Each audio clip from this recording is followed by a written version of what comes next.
Hi, everyone.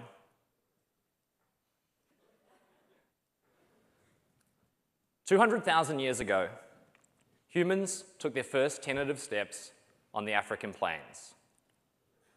Since then, 56 billion people have lived on this beautiful planet of ours. But who do we remember? We've always tried to remember by telling stories. But new stories replace old, and the old stories are forgotten.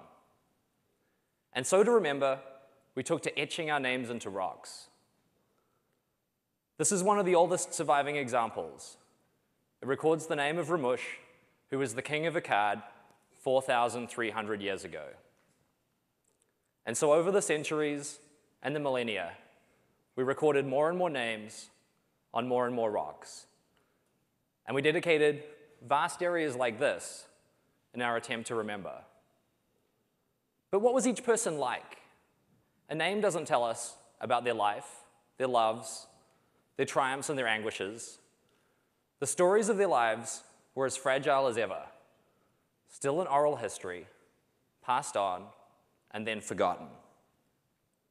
In the 1800s, we had a new way to remember, with the invention of photos. This is one of the very first, an image of Cardinal d'Ambrose. In fact, the very first photo is a long-lost piece of history. An image of Pope Pius VII was accidentally destroyed in an attempt to save it. And so, what about photos today? Well, they're still lost. They're still destroyed in fires, divided within families. And worst of all, our very most precious memories, our attempts to remember, end up in a shoebox, lost in the abyss of our closet. And in the midst of all of these fragments of memory, only the elite and the famous have ever been remembered as more than just a name. But shouldn't we remember everyone? At 1,000 Memories, we're creating a kind of Wikipedia for everyday people, a way for everyone's memory to be shared, celebrated, and remembered. Imagine if we digitized every old photo, we wrote down every story, we scanned in every document, and we created a place to remember everyone. Online, it would be accessible to everyone, everywhere, forever. Why would we do this? Well, because the everyday is extraordinary, and everyday lives are extraordinary lives. This page on 1,000 Memories celebrates the life of my great-grandmother. She wasn't famous, and yet her life is the story of 2 world wars, migration, growing literacy, and women's rights. Her story is shared by my grandma, my parents, and my grandmother's friends. And in telling her story, they shed a new light on history. Because history shouldn't just record the carnage of the First World War, but also the German helmet that my great-grandfather brought back, because one Sunday, they stopped to play soccer, and he swapped his uniform like a soccer player today might swap his shirt. Everyone has stories like this.